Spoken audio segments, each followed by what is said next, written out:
Él estaba preso, encadenado, rodeado por guardias romanos, y aún así escribía como un general instruyendo soldados en campo de batalla. Pablo no veía cadenas, él veía armaduras. Y en medio a la oscuridad de una celda nació una de las imágenes más poderosas de la vida cristiana, un guerrero vestido con la armadura de Dios. Pero ¿por qué usó esa metáfora? ¿Qué había detrás de esas palabras escritas a una iglesia distante en una carta que atravesaría siglos? ¿Qué Pablo veía que nosotros tantas veces ignoramos? Él hablaba de una guerra, no contra imperios o ejércitos humanos, sino contra fuerzas invisibles que operan silenciosamente en nuestros días. Y la pregunta que resuena hasta hoy es, ¿estamos preparados para esa batalla? Si Pablo escribiera esta carta hoy, quizás colocara una notificación en su celular diciendo, «Póntete la armadura antes de salir de casa». Y ya que estamos hablando de alerta espiritual, aprovecha y haz clic para suscribirte al canal.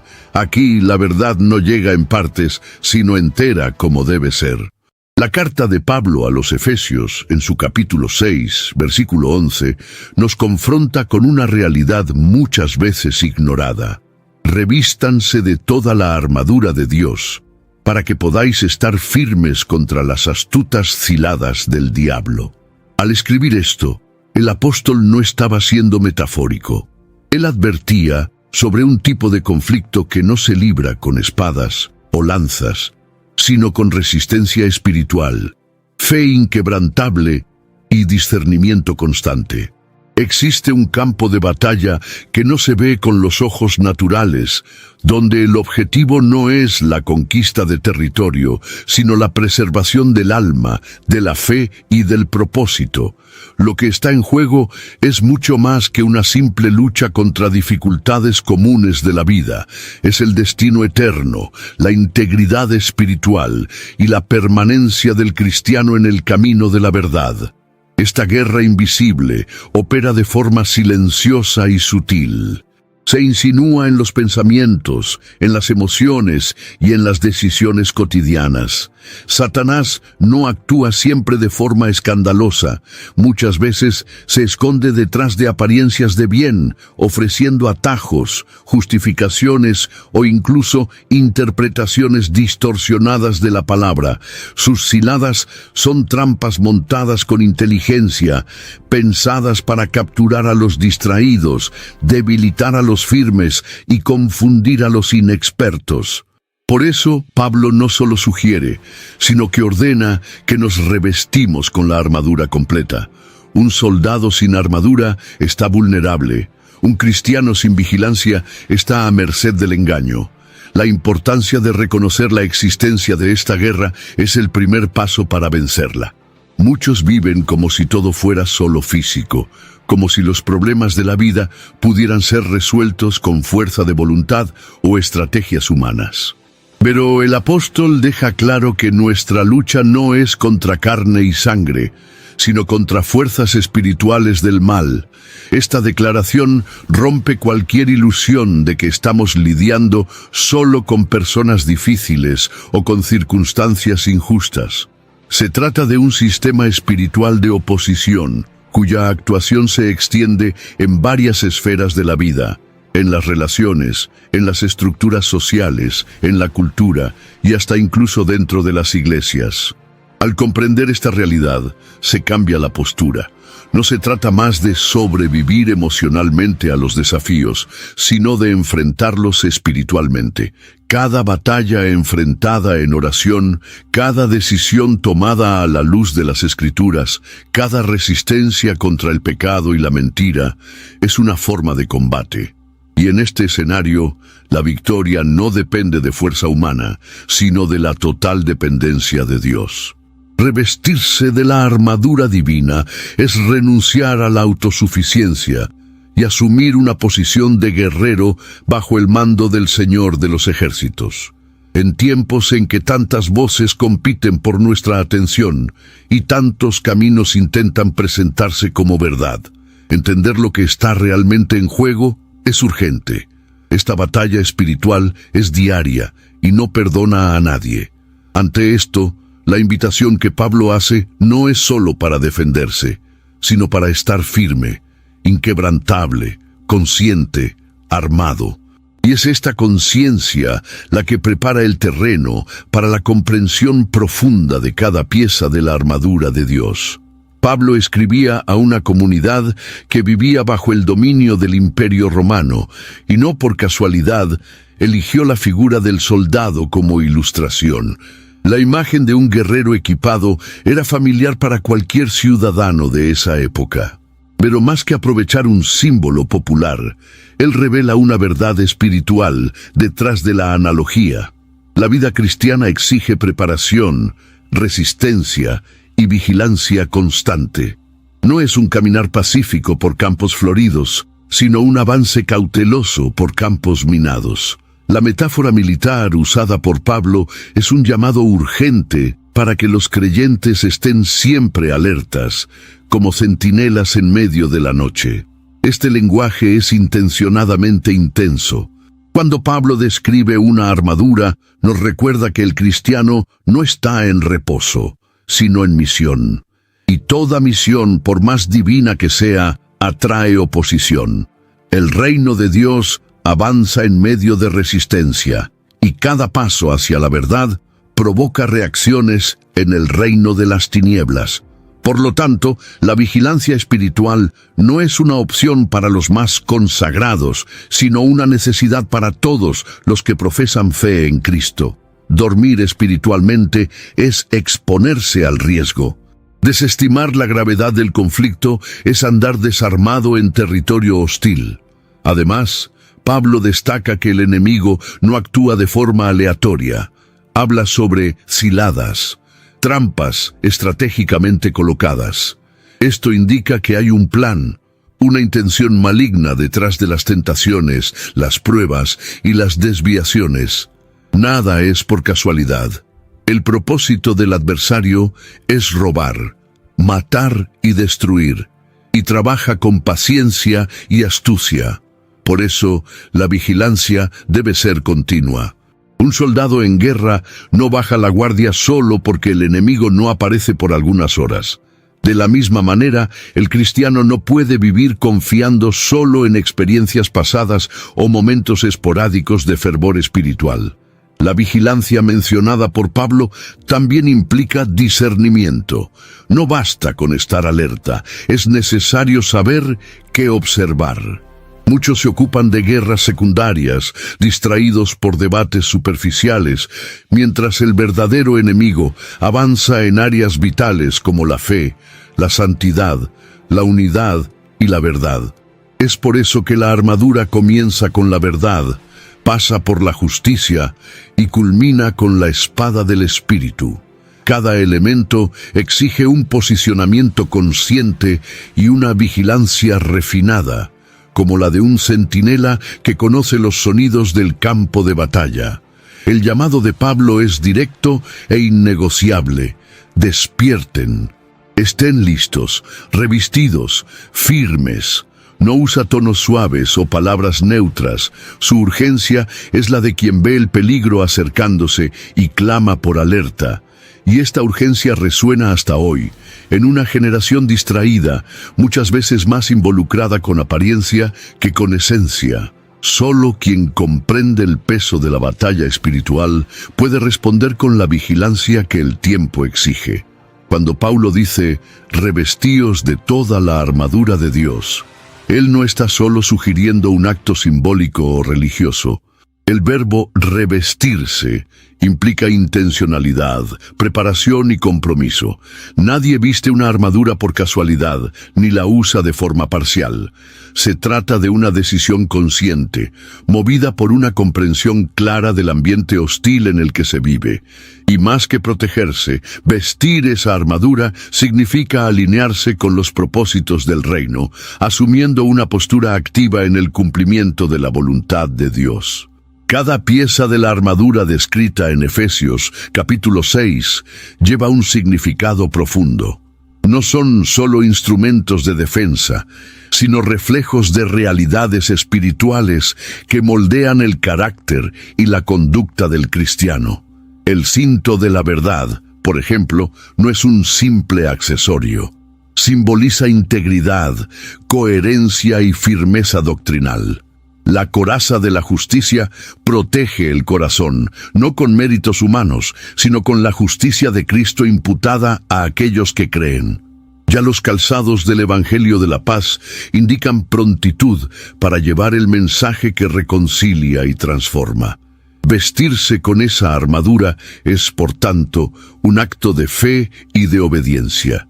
Es confiar en que, incluso en medio de las luchas invisibles, hay una estructura divina que nos envuelve y capacita, y eso no ocurre de forma automática.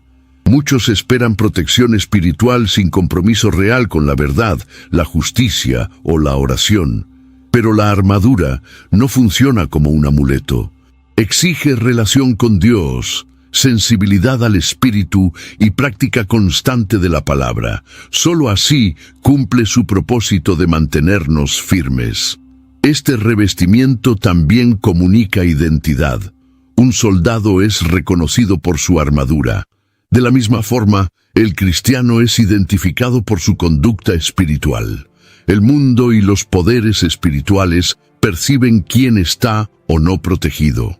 Aquellos que viven de forma negligente espiritualmente, aunque asistan a iglesias o tengan discursos piadosos, están vulnerables.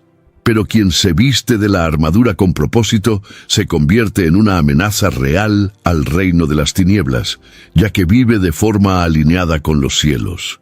La verdadera fuerza del cristiano no está en su apariencia, en sus dones o en su influencia social, sino en la condición de su espíritu ante Dios. Y esta condición se revela en cómo se reviste diariamente. El llamado es claro: vístete. No por costumbre, no por miedo, sino por convicción, porque la batalla ya ha comenzado, y solo quienes se visten con propósito permanecerán en pie cuando los vientos de oposición soplen con fuerza. Entre todos los componentes de la armadura descrita por Paulo, el cinto de la verdad es mencionado en primer lugar. Esto no es aleatorio. En una armadura romana, el cinto no era un mero adorno. Sostenía y conectaba todas las otras piezas. Sin él, el guerrero se volvía desorganizado y vulnerable. En el mundo espiritual, esta función se atribuye a la verdad. Es ella la que sostiene la vida del cristiano en medio del caos de las mentiras lanzadas por el enemigo. Y estas mentiras, a diferencia de lo que muchos piensan, no llegan siempre como afrentas explícitas, sino a menudo disfrazadas de medias verdades, justificaciones convincentes y hasta enseñanzas que se acercan a la verdad, pero que niegan su esencia. Vivimos en una era marcada por la relativización. Cada uno quiere construir su propia versión de la realidad, adaptando principios a su conveniencia. Esto convierte la verdad bíblica en un blanco directo de ataques, tanto sutiles como agresivos. En Juan capítulo 17, versículo 17, Jesús ora diciendo: «Santifícalos en la verdad, tu palabra es la verdad». La base de la santidad, de la vida transformada y de la resistencia espiritual es la verdad revelada por Dios. Sin ella, cualquier armadura se vuelve frágil. Sin ella, la fe se convierte en superstición, la justicia en arrogancia y la salvación es solo un concepto religioso. La mentira, cuando es aceptada, se convierte en una prisión. Distorsiona la identidad, corrompe la motivación y separa al cristiano de su verdadera misión. El enemigo lo sabe y por eso invierte tanto en confundir. Lo que comenzó como una duda inocente puede transformarse en una convicción engañosa si no se confronta con la verdad. Es por eso que el cinto de la verdad no es una pieza opcional, es la base. Y no se trata solo de conocer verdades doctrinales, sino de vivir de manera verdadera, transparente e íntegra ante Dios y los hombres. Paulo nos invita a ceñir los lomos con la verdad. es decir, a prepararnos con firmeza como alguien que está a punto de entrar en acción. La verdad no debe ser una idea guardada en libros, sino una realidad que moldea actitudes, decisiones y reacciones. Nos da equilibrio, dirección y protección. Mientras muchos se dejan llevar por emociones, ideologías o tradiciones humanas, el cristiano que se reviste del cinto de la verdad permanece firme, incluso cuando todo a su alrededor parece desmoronarse. Mantenerse en la verdad no es cómodo, ni siempre es popular, pero es absolutamente necesario. El cinto de la verdad es lo que impide que el resto de la armadura se desestabilice. Nos prepara para discernir y resistir las artimañas del enemigo, posicionándonos como guerreros que saben por qué luchan y en quién confían. Antes de seguir, quiero saber algo de ti. ¿Cuál parte de esta armadura sientes que más necesitas fortalecer en tu día a día? Escribe aquí en los comentarios. Tu experiencia puede iluminar el camino de alguien que está librando la misma batalla ahora. Luego, después del cinturón de la verdad, Pablo menciona la coraza de la justicia. En el cuerpo de un soldado romano, esta pieza protegía la región del pecho, donde están los órganos vitales, especialmente el corazón. En el plano espiritual, la función es la misma: proteger el centro de las emociones, de los deseos y de la identidad contra las flechas acusadoras del maligno. Y el enemigo es maestro en usar acusaciones como armas. Él señala fallos, recuerda pecados pasados, distorsiona intenciones y trata de socavar la seguridad del cristiano basándose en errores cometidos. En Apocalipsis, capítulo 12, versículo 10, Él es llamado el acusador de nuestros hermanos, que los acusa de día y de noche ante Dios. Por eso, la justicia aquí mencionada no es la nuestra, sino la de Cristo. Es la justificación que recibimos por medio de la fe, como declara Romanos, capítulo 5, versículo 1. Justificados, pues, mediante la fe, tenemos paz con Dios por medio de nuestro Señor Jesucristo. Esta justicia es un escudo que cubre nuestras vulnerabilidades y silencia las acusaciones del enemigo. No se basa en méritos, buenas obras o desempeño espiritual, sino en la sangre del Cordero que nos hizo aceptables ante Dios. Cuando el corazón está desprotegido por esta verdad, se convierte en un blanco fácil de la culpa, la vergüenza y la condenación. Además de protección, la coraza de la justicia también apunta a un llamado a la integridad. No se trata solo de creer que hemos sido justificados, sino de vivir de manera justa. La justicia de Dios opera en nosotros tanto en el sentido legal como en el comportamental. Es decir, somos declarados justos ante Dios, pero también somos transformados para actuar con rectitud. Esta es la fuerza de una coraza que no solo resiste al mal, sino que lo confronta con un testimonio vivo y coherente. Muchos cristianos sucumben espiritualmente por no entender la eficacia de esta armadura. Intentan enfrentar las acusaciones con argumentos humanos, con comparaciones o con remordimiento. Pero la verdadera seguridad está en saber que nuestra justicia está en Cristo. Es esta certeza la que fortalece el corazón y evita que se endurezca o se desespere ante las luchas. La coraza nos recuerda que, a pesar de las fallas, somos aceptados, perdonados y llamados a vivir una nueva vida, firmados no en la perfección personal, sino en la gracia que nos transforma. Proteger el corazón es esencial. Él es la fuente de vida, de decisiones y de devoción, y el enemigo lo sabe. Por eso, todo soldado espiritual necesita vestirse con esta coraza diariamente, recordando que su identidad no está en sus caídas, sino en la justicia que lo cubre. En cualquier batalla, los pies firmes garantizan equilibrio. Pablo sabía eso cuando escribió sobre los pies calzados con la preparación del Evangelio de la paz. El soldado romano usaba sandalias reforzadas con clavos que le ayudaban a mantenerse estable en terrenos resbaladizos o inestables.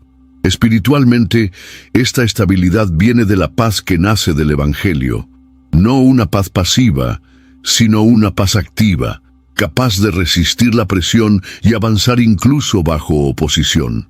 En Romanos capítulo 10, versículo 15, está escrito: «Cuán hermosos son los pies de los que anuncian cosas buenas». El Evangelio de la paz es tanto armamento como misión. La expresión preparación del Evangelio revela prontitud. El cristiano no debe solo conocer el Evangelio, sino estar listo para vivirlo y anunciarlo. Esta disposición genera estabilidad emocional y espiritual ante las presiones de la vida. Cuando el corazón está anclado en la paz que excede todo entendimiento, como menciona Filipenses capítulo 4, versículo 7, las circunstancias externas pierden su poder para desestabilizar. Y esta paz no es ausencia de conflicto, sino la presencia de Cristo en medio del conflicto. Ella nos hace capaces de caminar incluso cuando el terreno es hostil. Otro aspecto poderoso de este calzado espiritual es su capacidad de avanzar. La armadura no es solo defensiva. El Evangelio nos impulsa a ir adelante, llevando luz donde hay tinieblas, verdad donde hay engaño y reconciliación donde hay guerra. Los pies calzados con el Evangelio son los pies de quien no huye de la batalla, sino que camina en ella con propósito. Son los pies de quien entiende que el campo de batalla es también campo de misión, y que cada paso dado puede ser una semilla sembrada para la gloria de Dios. Sin embargo, muchos tropiezan porque caminan descalzos de convicción.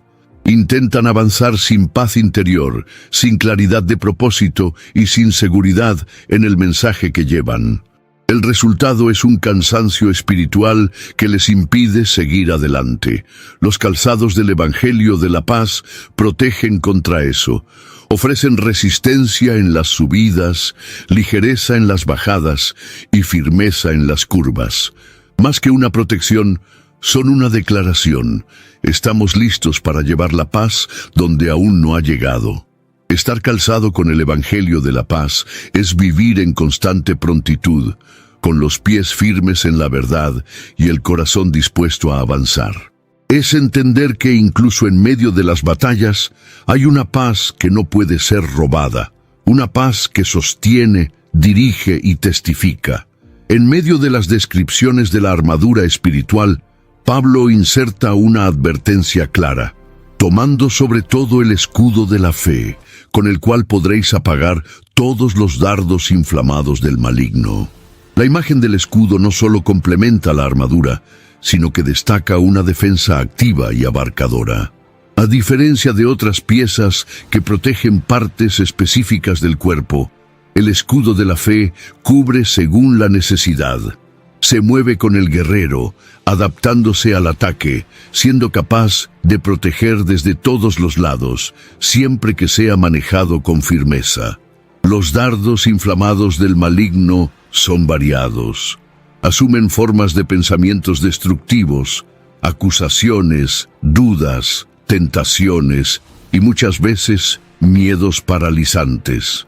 Estos ataques buscan desestabilizar el equilibrio emocional, comprometer la confianza y corroer la esperanza.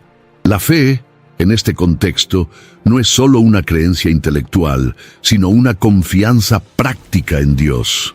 Es lo que, incluso en medio de las incertidumbres, declara como el salmista en el Salmo capítulo 56, versículo 3. Cuando me venga el temor, en ti confiaré. Cuando el escudo de la fe es dejado de lado, el cristiano se vuelve vulnerable a la ansiedad, a la confusión y al desánimo. Pero cuando la fe es levantada, no solo defiende, apaga, es decir, desactiva el poder del ataque. La fe no remueve el conflicto, sino que anula el efecto destructivo que podría causar. Es por eso que Pablo dice, todos los dardos. Ninguna flecha maligna es lo suficientemente fuerte contra un escudo forjado en la convicción de la fidelidad de Dios. Esta fe se fortalece por el oír de la palabra, como enseña Romanos capítulo 10, versículo 17. No nace del emocionalismo ni de experiencias místicas aisladas, sino del conocimiento progresivo de lo que Dios es y ha prometido. Cuanto más se conoce la palabra, más firme se vuelve el escudo, y cuanto más se practica la fe, más ligero se vuelve el peso de la batalla. Es un ejercicio diario, silencioso, muchas veces invisible a los ojos de los demás, pero profundamente eficaz contra el avance del enemigo. Cargar el escudo de la fe es elegir no rendirse, incluso cuando las circunstancias gritan lo contrario. Es mantenerse de pie cuando los vientos soplan con fuerza. Es declarar con los labios y con la vida que Dios es digno de confianza, incluso cuando la lógica humana no ofrece garantías. Este escudo no solo protege, enseña. Enseña a resistir, a avanzar y a permanecer confiado hasta el final de la batalla. La mente humana es un campo fértil para batallas espirituales. Los pensamientos son semillas que, cuando no se cuidan, pueden convertirse en fortalezas, sean de fe o de destrucción. Por eso, Pablo incluye en la armadura espiritual el yelmo de la salvación. La función es clara: proteger la cabeza, sede de la razón, de la memoria, de la imaginación y de las decisiones. El enemigo sabe que si controla los pensamientos, controlará las actitudes. Por eso, su ataque es directo contra la mente, y la única protección eficaz es la conciencia constante de la salvación en Cristo. El yelmo de la salvación no representa solo el acto inicial de haber sido salvo, sino la certeza continua de pertenencia a Dios. Es una seguridad que cierra la mente contra la duda, el engaño y la confusión. Cuando el enemigo lanza pensamientos como «no eres digno», «Dios se ha olvidado de ti» o «ya no hay perdón para tus errores», el yelmo de la salvación entra en acción. Recuerda que, como está escrito en Romanos capítulo 8, versículo 1, «Ahora pues, ninguna condenación hay para los que están en Cristo Jesús». Esta seguridad no genera arrogancia, sino firmeza. El cristiano que camina con la mente protegida por la salvación es menos susceptible a la manipulación espiritual y emocional. No se desestabiliza con cada viento de doctrina, ni se desespera ante los fracasos, porque sabe que su identidad está sellada en Cristo y que su mente ha sido renovada para pensar conforme al Espíritu y no conforme a la carne. Esta renovación es un proceso continuo, como Pablo también enseña en Romanos capítulo 12, versículo 2, donde somos llamados a transformarnos por la renovación de la mente. En el campo de batalla, el yelmo también sirve para mantener el enfoque. En medio de ruidos, ataques y distracciones, protege contra la desorientación. Mantiene al cristiano consciente de quién es, hacia dónde va y quién está a su lado.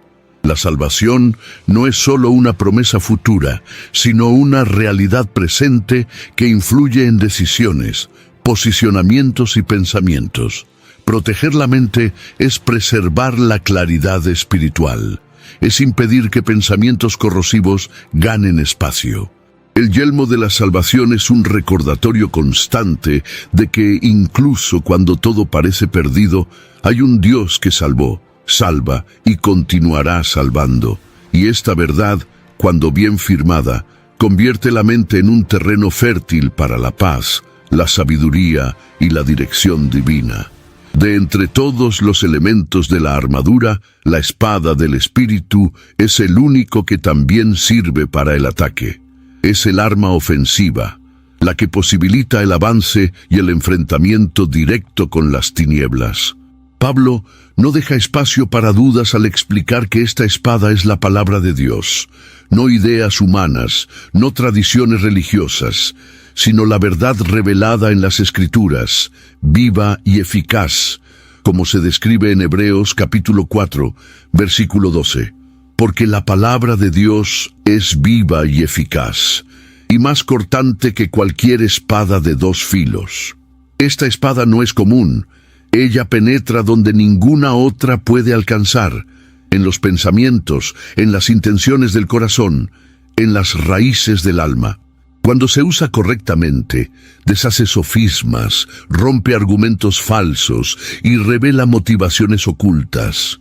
Pero su uso exige habilidad. Un soldado inexperto puede hacerse daño con su propia espada. Por eso, no basta con poseer la palabra. Es necesario conocerla, practicarla y manejarla con reverencia y sabiduría. Esto implica meditación diaria, oración y obediencia práctica. La espada del Espíritu no corta solo para herir, sino también para sanar. Ella revela el error, pero apunta al arrepentimiento. Denuncia el pecado, pero ofrece redención. Confronta la mentira, pero conduce a la verdad. Cuando Jesús fue tentado en el desierto, según narra Mateo capítulo 4, Él respondió a Satanás con la palabra, diciéndolo repetidamente: está escrito. Esto no fue un ritual religioso, sino un acto estratégico de quien conocía profundamente la Escritura y confiaba en su poder. En tiempos de relativismo y confusión moral, la espada del Espíritu es más necesaria que nunca.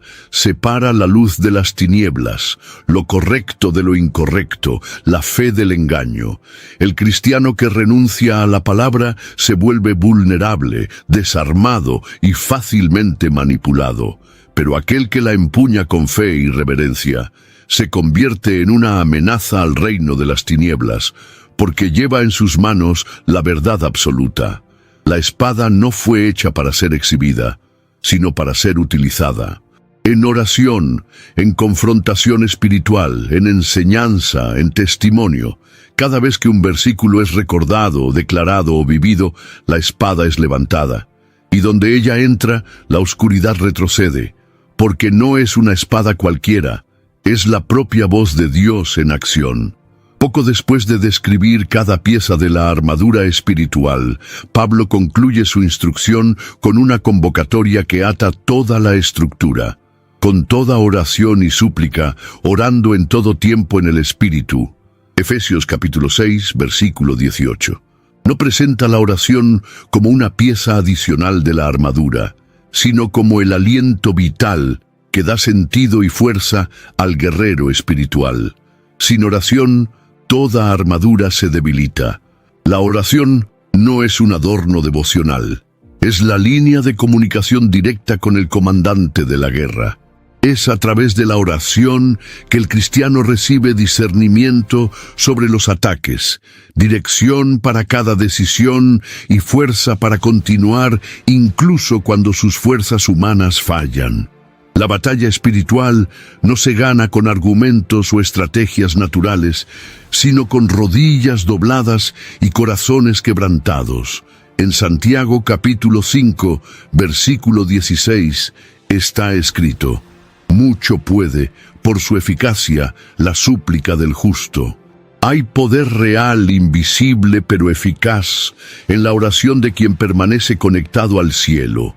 La oración en el Espíritu, como enseña Pablo, no es una repetición mecánica de palabras, sino una comunión profunda, donde el Espíritu Santo guía las intenciones y moldea los clamores según la voluntad de Dios. Orar en todo tiempo no significa estar siempre en voz alta, sino mantener una sensibilidad continua a la presencia divina. Es estar sintonizado con Dios en medio de la rutina, atento a su voz en medio de los ruidos del mundo. Además, Pablo enfatiza que debemos orar con toda perseverancia y súplica por todos los santos. Es decir, la oración no es solo un recurso individual, sino también un arma colectiva. Es en la intercesión que el ejército de Dios se fortalece mutuamente. Un soldado orando por otro se convierte en escudo, apoyo y cobertura espiritual. En tiempos de guerra, nadie debe luchar solo. La oración une, restaura y capacita el cuerpo de Cristo para avanzar junto. La verdadera oración es silenciosamente poderosa. Ella mueve cielos, resiste al infierno y transforma la tierra. Mientras el mundo desprecia o banaliza la oración, el creyente vigilante entiende que, en las madrugadas silenciosas o en los clamores simples, hay una fuerza activa rompiendo cadenas, deshaciendo trampas y haciendo que la armadura de Dios brille con eficacia. Orar es guerrear de rodillas, con los ojos dirigidos al cielo y el corazón firme en el Señor de los ejércitos. Muchos cristianos se pierden en las batallas espirituales por no entender quién es el verdadero enemigo. Pablo se toma la molestia de aclarar en Efesios capítulo 6, versículo 12, porque nuestra lucha no es contra carne y sangre, sino contra los principados y potestades, contra los dominadores de este mundo tenebroso, contra las fuerzas espirituales del mal en las regiones celestiales. Esta declaración es esencial, pues cambia completamente la forma de reaccionar ante las oposiciones de la vida. El error de dirigir la lucha contra personas es más común de lo que parece. ¿Cuántos conflictos en familias, iglesias, matrimonios o ambientes de trabajo son, en realidad, reflejos de batallas espirituales libradas en lo invisible? Cuando el enemigo es mal identificado, la guerra se vuelve confusa y destructiva. Se acusan a los hermanos, se sospecha de los amigos, se menosprecia al prójimo, mientras que el verdadero adversario opera ocultamente, alimentando división, celos, rencores y orgullo. Satanás trabaja en la sombra. Él siembra discordias con sutileza, susurra mentiras que inflaman el ego, crea trampas emocionales y lleva a muchos a reaccionar en la carne en lugar de en el espíritu. Y cuando el creyente pierde el enfoque espiritual, su armadura se vuelve inútil. El discernimiento espiritual, por otro lado, revela lo que está detrás de los comportamientos, de las palabras ofensivas, de las situaciones repetitivas de conflicto. En 2 Corintios capítulo 2, versículo 11, Pablo advierte: para que Satanás no saque ventaja sobre nosotros, pues no ignoramos sus propósitos. Discernir al enemigo es ver más allá de la superficie.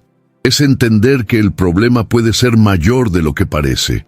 Es reconocer que hay una batalla desarrollándose en la esfera espiritual y que solo puede ser vencida con armas espirituales.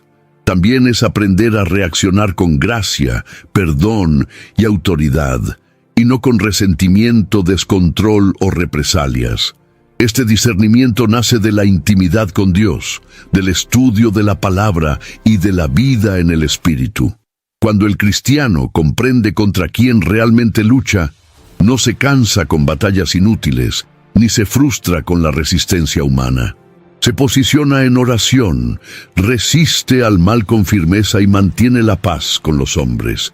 Se convierte en un guerrero sabio que no desperdicia fuerzas luchando contra los equivocados, sino que dirige su fe contra los verdaderos enemigos invisibles. Esta claridad transforma la guerra en misión y la oposición en oportunidad para el avance del reino.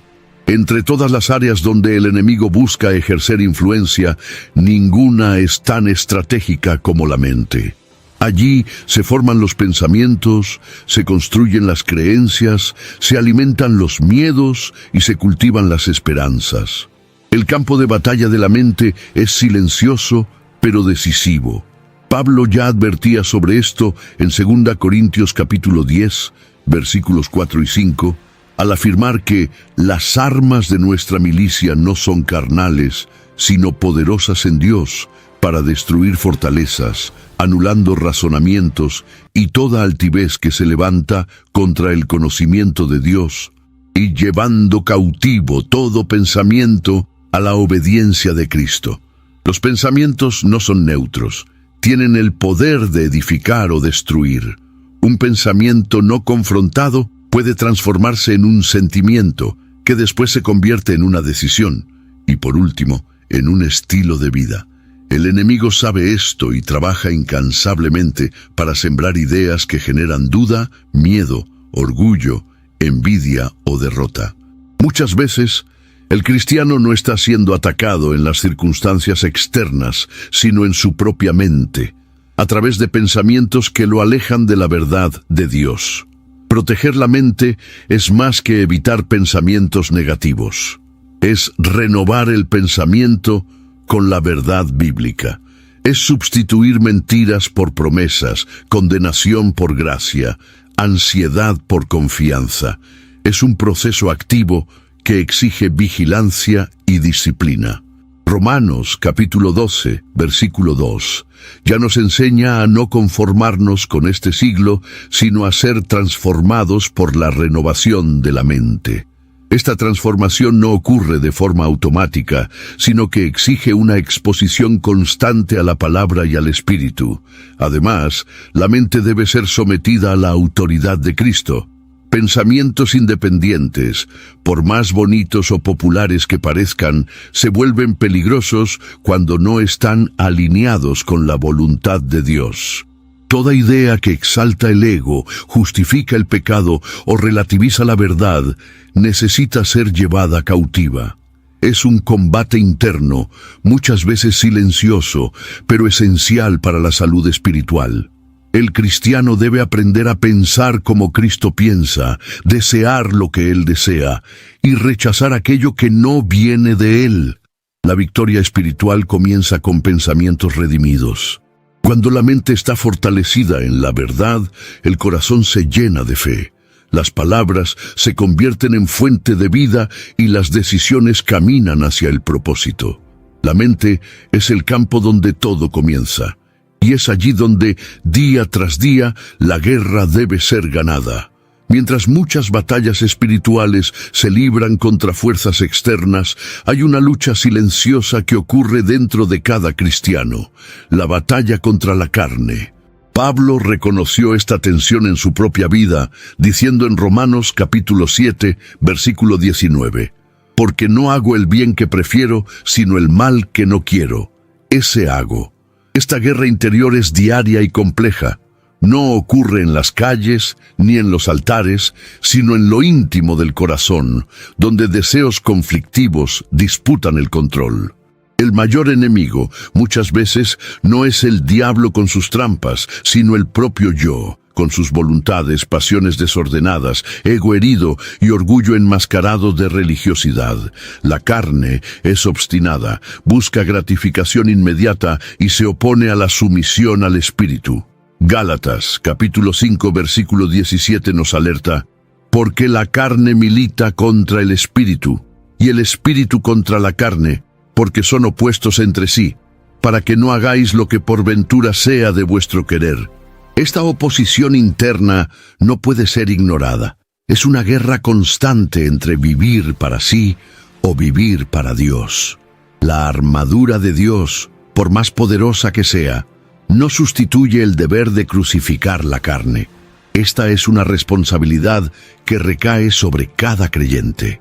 Y crucificar la carne no es un acto simbólico, sino un proceso de muerte diaria de los deseos contrarios a la voluntad de Dios. Esto exige vigilancia, renuncia, arrepentimiento continuo y una entrega real al señorío de Cristo. El Espíritu Santo no comparte espacio con deseos no tratados. Él santifica, pero no negocia. Es en este campo de batalla interior que muchos cristianos fracasan, mantienen apariencias, pero ignoran las luchas del alma. Parecen firmes por fuera, pero están divididos por dentro. La victoria externa solo se establece cuando hay dominio interno. Vencer a sí mismo es el mayor de los triunfos espirituales, y esa conquista no viene por la fuerza de voluntad, sino por la rendición al Espíritu Santo. El Espíritu genera dominio propio, humildad y pureza, que neutralizan los impulsos de la carne y abren espacio para una vida verdaderamente victoriosa. Quien vence a sí mismo está listo para resistir al enemigo externo. La batalla interior es la verdadera prueba de la integridad espiritual. En ella no hay audiencia ni aplausos, solo la conciencia ante Dios, y es allí, en el silencio del corazón rendido, donde se alcanzan las mayores victorias. En toda la instrucción de Pablo sobre la armadura espiritual, una palabra se repite con peso: firmeza. Él declara en Efesios capítulo 6, versículo 13, «Tomad toda la armadura de Dios para que podáis resistir en el día malo, y después de haber vencido todo, permanecer inamovibles». La resistencia espiritual no es solo sobrevivir a la guerra, sino mantenerse en pie después de que los ataques cesan. Es la capacidad de continuar firme incluso cuando las fuerzas parecen agotadas y la presión no da tregua. Resistir no es lo mismo que evitar el enfrentamiento. De hecho, es justamente soportar la intensidad del combate sin ceder terreno. Es mantener los principios, la fe y la identidad, incluso cuando todo a su alrededor clama por rendirse. Esto exige raíces profundas en Dios, como las del árbol plantado junto a ríos de aguas, mencionado en Salmo capítulo 1, versículo 3. Un árbol así permanece verde incluso en tiempo de sequía, porque no depende de la superficie para sobrevivir. La resistencia espiritual también implica consistencia. El enemigo no se altera con una fe intensa por un día, sino que teme una fe perseverante a lo largo de los años. Muchos cristianos caen no por falta de entusiasmo, sino por ausencia de constancia. Comienzan bien, pero pierden el aliento en el camino. Permanecer firme es mantener la misma intensidad en la adoración, en la vigilancia y en el compromiso con Dios, incluso cuando no hay emociones involucradas o recompensas inmediatas. Es durante los días malos que se prueba la resistencia. Cuando surgen crisis inesperadas, pérdidas dolorosas, silencio de Dios, injusticias o cansancio emocional, es ahí donde se ve quién está verdaderamente revestido de la armadura divina. La armadura no elimina los días malos, sino que prepara al creyente para atravesarlos sin ser aplastado. Ella sostiene el ánimo, fortalece la esperanza y activa la memoria espiritual sobre quién es Dios y lo que Él ya ha hecho. Resistir es, por tanto, un acto de fe activa. Es declarar con actitudes y elecciones que el reino de Dios vale más que cualquier confort pasajero.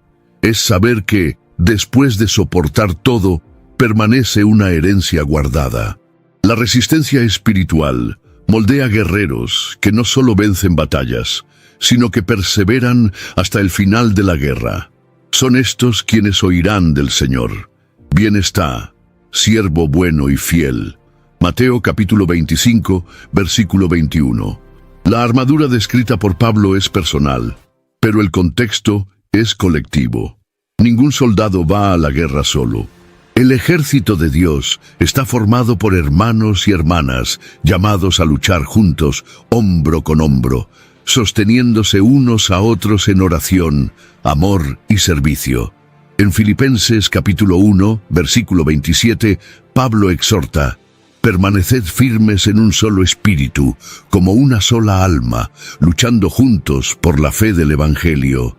La unidad es más que una virtud, es una estrategia de supervivencia y avance. El enemigo sabe del poder de la unidad y por eso su ataque frecuente es promover divisiones. Él lanza desconfianzas, alimenta resentimientos, distorsiona intenciones y crea barreras emocionales entre los creyentes. Una iglesia dividida es una iglesia vulnerable.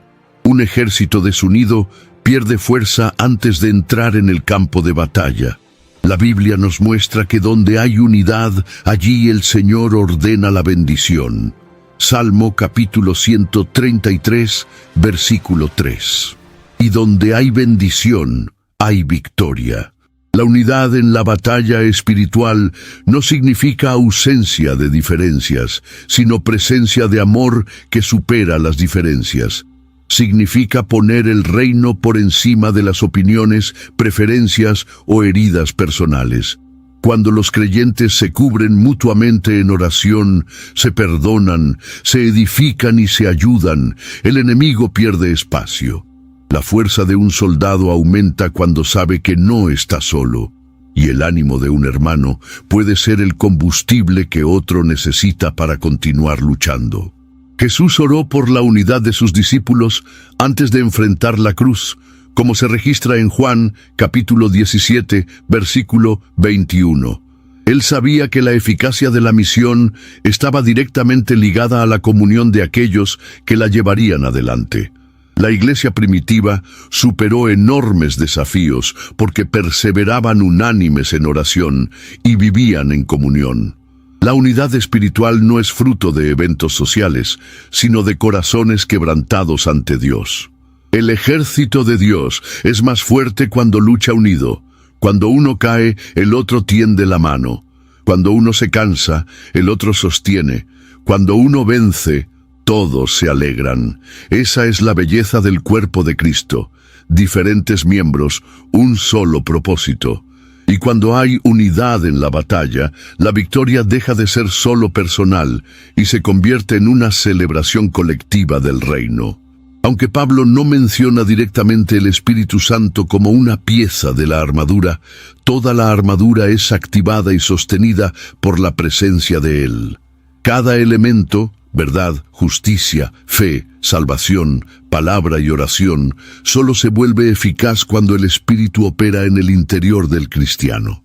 Es el Espíritu quien fortalece al hombre interior, como declara Efesios capítulo 3, versículo 16, para que según las riquezas de su gloria, os conceda que seáis fortalecidos con poder, mediante su Espíritu en el hombre interior. Sin el Espíritu, la verdad se convierte en fría doctrina, la justicia se vuelve legalismo, la fe se transforma en optimismo vacío y la oración se reduce a repeticiones vacías. Pero con Él todo cobra vida, poder y dirección. Es Él quien nos recuerda las promesas de Dios cuando vienen los ataques. Es Él quien nos convence del pecado, de la justicia y del juicio. Es Él quien nos capacita a vivir lo que la armadura representa, no solo en teoría, sino en la práctica diaria. El Espíritu Santo también es quien nos da sensibilidad para percibir los ataques antes de que se conviertan en heridas. Él alerta, guía, consola, capacita. Su actuación es como la de un comandante atento, instruyendo a los soldados en tiempo real. Muchos cristianos se debilitan espiritualmente porque descuidan la intimidad con el Espíritu. Intercambian su voz por consejos humanos, por distracciones o por activismo religioso. Sin embargo, sin la fuerza que Él concede, la batalla se vuelve insoportable. Al buscar la plenitud del Espíritu, el cristiano se convierte en revestido de poder. Jesús mismo orientó a los discípulos a no salir para la misión sin ser revestidos de lo alto. Lucas capítulo 24, versículo 49. Esto nos enseña que antes de actuar, necesitamos ser llenos. Antes de confrontar, necesitamos estar sensibles. Antes de resistir al mal, necesitamos estar conectados a la fuente de la santidad y de la verdad. La armadura espiritual es forjada en la presencia del Espíritu. Es allí, en comunión constante, donde se ajusta a nuestro corazón, se fortalece con el tiempo y se convierte en parte de quienes somos. Un cristiano lleno del Espíritu no solo viste la armadura, se convierte en un reflejo vivo del guerrero que Dios desea levantar en este tiempo. No toda batalla espiritual se revela de forma grandiosa o dramática. Muchas ocurren en los bastidores de la cotidianidad, en pensamientos silenciosos, decisiones aparentemente simples, pequeñas concesiones y reacciones impulsivas. Las luchas espirituales del día a día son sutiles, pero no menos peligrosas. Y muchas veces son en ellas que más cristianos caen por pensar que son meros problemas de la vida. Pero como dice Cantar de los Cantares, capítulo 2, versículo 15, «Cazadnos las zorras, las zorretes, que hacen mal a las viñas». Pequeños enemigos pueden causar grandes estragos cuando son ignorados. La resistencia espiritual necesita ser aplicada también en los momentos rutinarios. Es en ese comentario murmurador que se disfraza de desahogo, en la crítica que esconde orgullo, en la distracción que consume tiempo devocional, en la duda que parece legítima, pero mina la fe. En cada una de estas situaciones hay una batalla que se libra entre el espíritu y la carne, entre el reino de Dios y los valores de este mundo. Y vencer en esos momentos exige sensibilidad y prontitud. Vestir la armadura de Dios es estar atento a lo que parece inofensivo. Es vigilar en las redes sociales, en las conversaciones del día a día, en las elecciones de consumo, en el tipo de entretenimiento que se permite. El enemigo sabe que, si no puede derribar con grandes pecados, puede debilitar lentamente con pequeñas concesiones. Y el cristiano solo percibirá esas brechas si está vestido con la verdad, la justicia, la fe y el discernimiento. Las luchas de la cotidianidad también involucran perseverancia. Cuando todo parece monótono o cuando la respuesta de Dios tarda, el desánimo espiritual quiere instalarse. El creyente comienza a acostumbrarse a la frialdad, a la ausencia de frutos, a la superficialidad. Pero es en esos momentos que la resistencia se vuelve aún más necesaria. Es allí donde la madurez espiritual es probada y donde el carácter de Cristo se consolida. Disfrazadas de rutina, muchas batallas espirituales han desviado soldados que un día estaban en la primera línea. Por eso, la vigilancia necesita ser constante. Las pequeñas victorias diarias son tan valiosas como las grandes conquistas. Ellas construyen un cimiento sólido sobre el cual se sustentan los días difíciles. Identificar esas batallas escondidas es señal de madurez y prontitud. Y vencerlas es prueba de que la armadura está siendo bien utilizada. La armadura de Dios no es solo una defensa para los tiempos difíciles, sino una garantía de que si permanecemos fieles, llegaremos hasta el fin. En 2 Timoteo capítulo 4 versículo 7, Pablo declara: «He peleado la buena batalla, he acabado la carrera, he guardado la fe». Estas palabras no vienen de alguien que nunca ha sido herido, sino de alguien que, aún herido, permaneció fiel. El llamado a la resistencia espiritual es en realidad un llamado a la fidelidad constante. La victoria ya ha sido conquistada por Cristo en la cruz. El cristiano no lucha para vencer, sino que lucha desde la victoria. Sin embargo, esta victoria solo se manifiesta plenamente en la vida de aquellos que no abandonan la batalla en medio del camino. La fidelidad hasta el fin exige valentía, perseverancia y confianza en el carácter de Dios, incluso cuando las circunstancias gritan lo contrario. La promesa está en Apocalipsis capítulo 2, versículo 10. «Sé fiel hasta la muerte, y te daré la corona de la vida». Permanecer fiel no es mantener perfección, sino mantener dirección. Es caer y levantarse. Es sentir miedo, pero no retroceder. Es dudar por un momento, pero no abandonar la fe. Es seguir adelante, incluso sin aplausos, incluso cuando parece que nadie ve. El guerrero fiel es aquel que comprendió que su mayor premio no está en este mundo, sino en el encuentro final con el Rey de Reyes. La fidelidad es fortalecida en la comunión con la palabra, en el poder de la oración, en la vida en comunidad y en la presencia constante del Espíritu Santo. No es fruto de esfuerzo humano aislado, sino de la gracia que opera en un corazón rendido. Cada pieza de la armadura, cada batalla ganada, cada renuncia hecha en nombre de Cristo, construye este testimonio de fidelidad que agrada a Dios. El cielo no será poblado por guerreros invencibles, sino por guerreros fieles, por aquellos que no dejaron la armadura oxidarse en un rincón. sino que la vistieron con propósito hasta el último día. Por aquellos que, incluso sin entender todo, continuaron creyendo. Por aquellos que, en lugar de abandonar el campo de batalla, decidieron permanecer. Y es a estos que el Señor dirá: al que venciere, le concederé que se siente conmigo en mi trono. Apocalipsis capítulo 3, versículo 21. Quizás usted ya haya enfrentado batallas que nadie vio, pero Dios vio. Y si alguna parte de este mensaje habló con su caminar, comparta este video con alguien a quien ama. Quizás esté necesitando exactamente esta palabra hoy. Y por supuesto, inscríbase en el canal para continuar firme, con la armadura ajustada, un paso a la vez.